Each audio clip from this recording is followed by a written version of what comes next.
O padre Ioso chegou a Medjugorje no outono de 1980.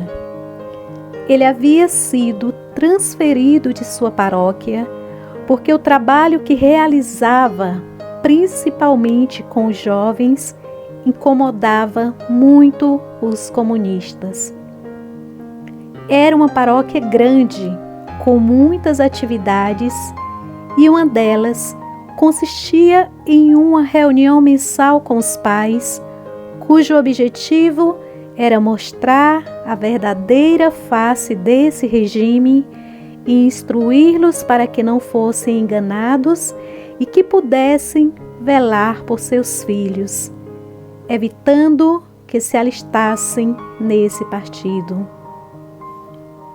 O padre Ioso tinha uma preocupação muito grande com esses jovens e lutava para que eles não perdessem a sua fé por influência desse inimigo. E o trabalho que realizava estava dando muitos frutos. E isso não agradava àqueles que queriam acabar com a igreja, assim que, usando da influência que tinham sobre todas as comunidades e ofício, decidiram transferi-lo a uma paróquia pequena, desconhecida, com poucos jovens, com o objetivo de mantê-lo isolado de tudo e de todos. Quando o padre Ioso chegou a Medjugorje, não estava muito entusiasmado com essa transferência. Porém, sempre levou consigo o propósito de que, em qualquer lugar que estivesse, daria movimento à vida de oração.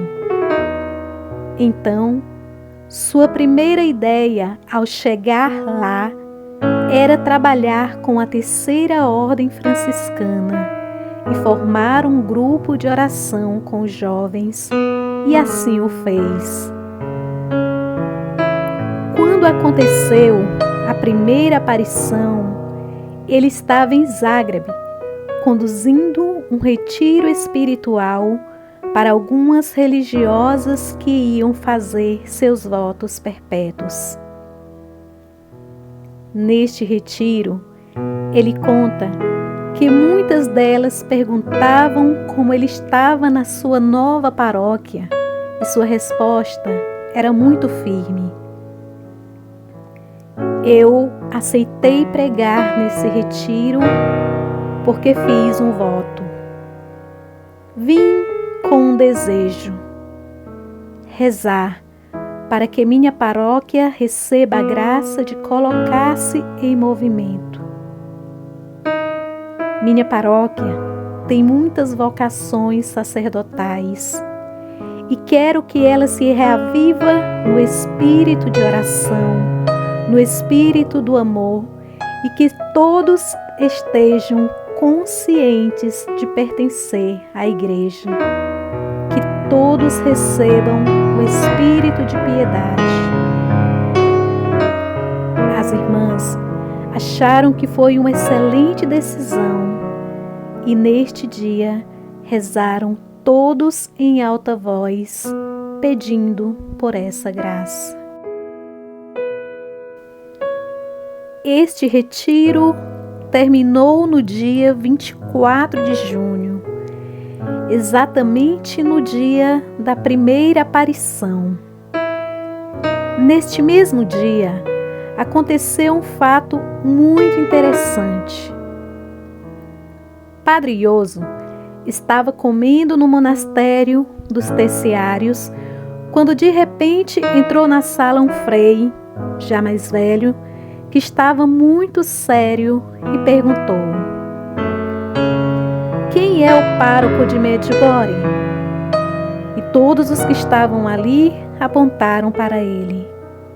Padre Ioso disse que nunca o havia visto. Então este frei se aproximou e disse: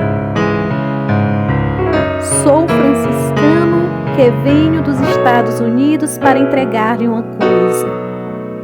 E entregou em suas mãos uma carta. Pediu que a lesse com calma e tranquilidade. Naquela carta, ele falava sobre um sonho que teve em sua casa nos Estados Unidos, onde viu a Virgem Maria parada sobre uma paróquia cujo nome ele nunca havia escutado antes. Quando acordou, escreveu o nome dessa paróquia. Nunca soubemos o final dessa história, porque o padre Dioso começou a ler e achou tudo tão estranho que na mesma hora deixou de lado e colocou-a junto com outros papéis, pensando que quando chegasse em casa poderia ler com mais atenção. Só que isso não foi possível, pois os comunistas confiscaram esta carta junto com todos os documentos e papéis que se encontravam na paróquia. Até então, o padre Ioso não sabia de nada que estava acontecendo. No dia 23, havia caído uma forte chuva em Medjugorje e um raio havia atingido os correios, uma loja e uma pequena central elétrica, interrompendo todo tipo de comunicação. Ele até tinha tentado entrar em contato com a paróquia para saber se estava tudo bem, mas foi impossível. Seu retorno estava marcado para o dia 25, mas devido a um problema com o voo, teve que ficar por mais um dia. Ele aproveitou para ir ao hospital com um amigo visitar a mãe dele, que estava internada. Ali, ele encontrou uma paroquiana chamada Draga Ivankovic, que estava com o braço engessado. Quando viu, começou a gritar: "Onde o senhor estava? Nossa Senhora apareceu e você não estava." Sem entender nada do que a mulher estava falando, disse ao amigo: "Esta mulher caiu, bateu com a cabeça no chão e foi no braço que colocaram o gesso."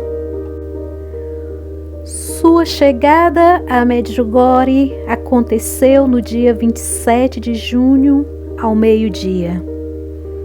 Aparentemente, tudo estava calmo. Porém, quando chegou diante da casa paroquial, as irmãs que o ajudavam o esperavam na porta para contar o que estava acontecendo. O primeiro pensamento do padre Ioso, ao escutar sobre as aparições, foi que os comunistas estavam por trás de tudo aquilo e que haviam manipulado as crianças para ridicularizarem a igreja e persegui-lo.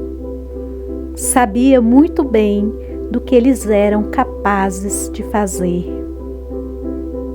De repente, o micro-ônibus para diante da igreja e dele saem os videntes, que correm em direção ao padre e começam a abraçá-lo e perguntar onde ele estava. As crianças estavam felizes. Porém, a reação do padre era completamente diferente.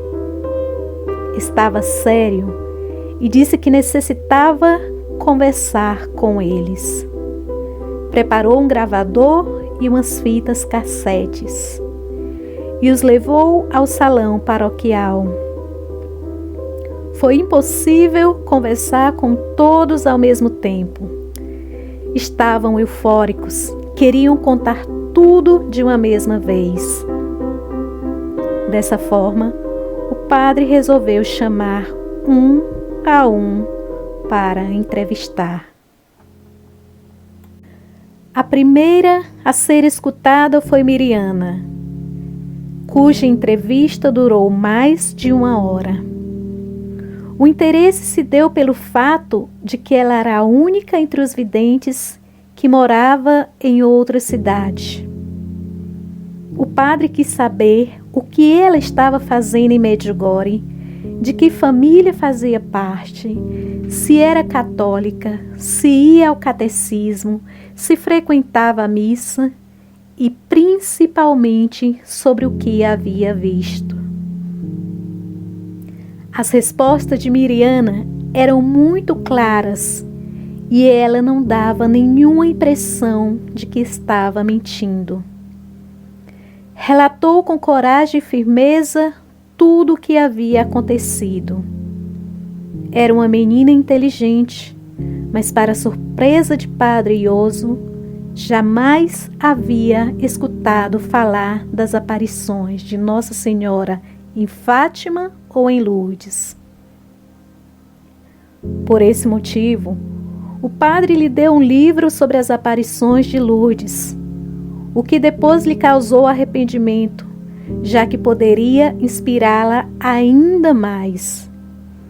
Chegou a pensar em ir até sua casa para pedir de volta, mas nem sequer sabia onde ela morava.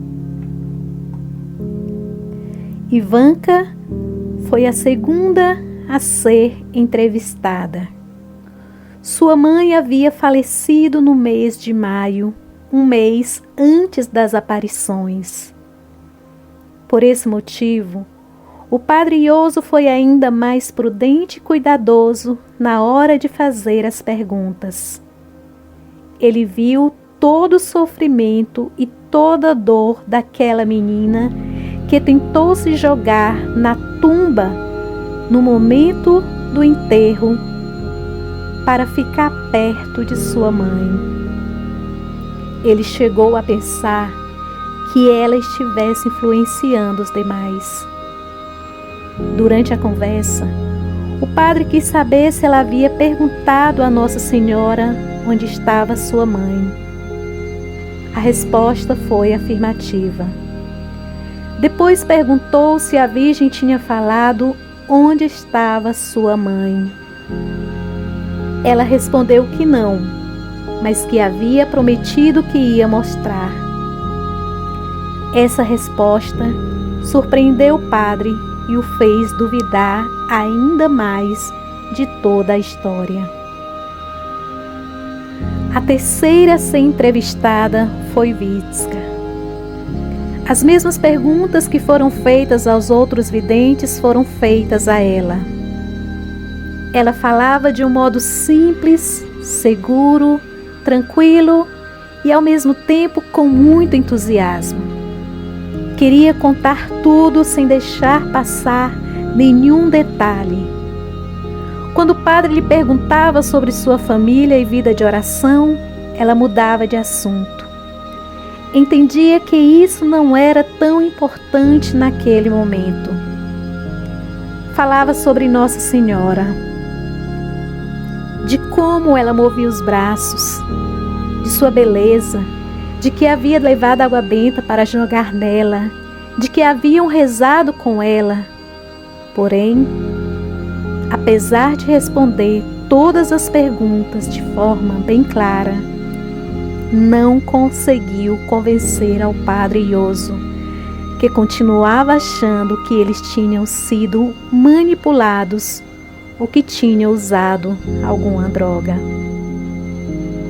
O outro entrevistado foi Yakov, o menor de todos eles.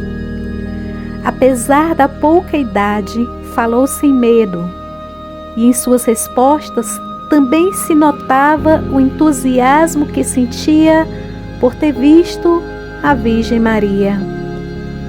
Seu olhar sereno e tranquilo chamou a atenção do padre, mas não foi o suficiente para convencê-lo. Depois entrou Mária. Ela não estava presente no primeiro dia de aparição. Quem estava era sua irmã Milka, e por isso não soube contar com muitos detalhes o que aconteceu naquele primeiro dia. Era muito tímida e sensível. Respondeu todas as perguntas com muita tranquilidade e sem medo. O último a ser entrevistado foi Ivan. Ele era muito introvertido e todas as suas respostas eram sim ou não. O padre Ioso disse que naquele momento pensou: este menino parece não saber falar uma frase inteira, quanto mais testemunhar. E se perguntava: meu Deus, será que ele sabe ao menos falar? Quando terminou de entrevistar os videntes, o padre ainda não tinha chegado a nenhuma conclusão. Sabia que algo estava acontecendo e se perguntava como haviam conseguido manipular as crianças se alguma delas não sabia nem sequer falar. Ficou claro que precisava ser prudente e pensava: se isso vem de Deus, Ele vai nos mostrar a verdade. Senão, temos que pará-los. Mal sabia o padre Ioso que isso estava apenas começando. No quinto dia, que veremos no próximo vídeo, se estima que haviam umas 15.000 pessoas na colina, esperando a aparição de Nossa Senhora.